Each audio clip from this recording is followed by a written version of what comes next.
thing. There's this huge misconception within real estate media where you have to be shooting multi-million-dollar properties in order to get good portfolio or make good money in this niche. And honestly, and pardon my French when I say this, it's baloney. I've built the vast majority of my real estate media company by shooting houses just like this one. This house is something that I would call average, right? It's about $550,000, 3-bed, 3-bath, open layout, tri-level. It's pretty standard. Now you're probably thinking, well, how did you make this look like a multi-million-dollar property? And I'm glad you asked, because I was just about to show you. So when I'm talking about making a house look like a multi-million-dollar property, I'm not actually talking about the value of the house, obviously. I'm talking about the intention behind it, which in this case is actually way more challenging because there's literally nothing in it, okay? So there's no reference point or subject or anything other than the 4 walls and whatever's attached to it. And if that wasn't challenging enough, the real estate agent was like, bro, we have to make this into a banger. Okay, so how am I supposed to do that? Okay, obviously I had a plan the whole time for this, or at least I had different options depending on what the client was wanting. And as soon as he made it clear that he wanted that like viral or trendy speed ramp kind of style, I knew exactly how we were gonna approach this. We were gonna shoot it vertically in a 9:16 aspect ratio. We were gonna put him on camera for an intro to maximize his branding, and also a special little surprise to make sure that this empty house polishes up well. With that being said, we came up with something that looks like this. It might be cold as outside, but a market for something like this is always going to be hot.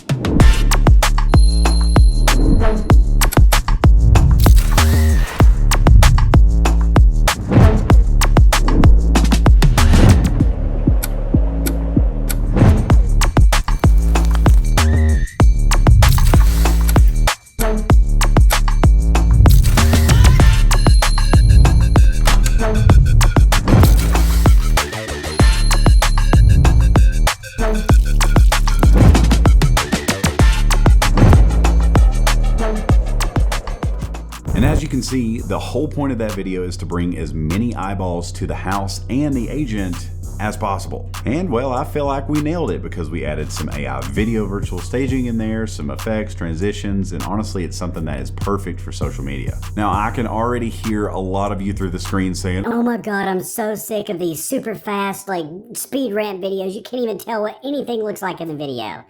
And guess what? It doesn't matter, because as long as agents are willing to spend thousands of dollars with me over and over again several times per week, I'm gonna speed ramp until I die. Now, like I said before, I did have options, okay? So let's say the agent was like, you know what?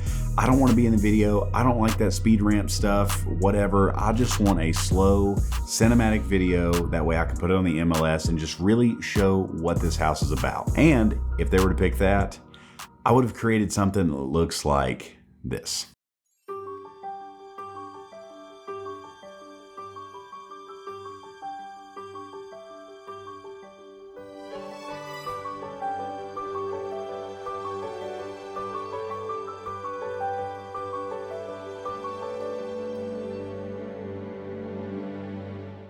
Personally, I love this style because it shows off the best viewing experience of the home. It's slower, you can absorb more information about this house. But that doesn't mean that it's the best option for real estate video. It really just depends on the client's needs and the house's needs, actually. Every real estate agent has their own sphere of influence and their own clientele that they're dealing with. So it would be insane to think that one video option would just check the boxes for every single person every time. That's why it's good to have options. Now, I know this video has primarily been about video, but I also did do photo and drone and a floor plan and everything else that it's bundled together. And I do this for simplicity's sake for packaging. So here are a few photos from that shoot. Now, once again, on an empty house, it's kind of hard to make it look good. So I suggested to the realtor, why not do some virtual staging, which he then said, go ahead, let's do the main areas. And obviously it just made it look a whole lot better and more presentable for the listing.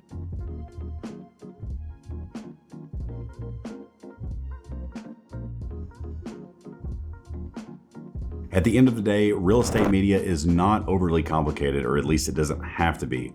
You just have to have the agent's best interest in mind and then just suggest things that will just help them, the listing, and their branding. If you do these things, honestly, you're always going to have good clientele.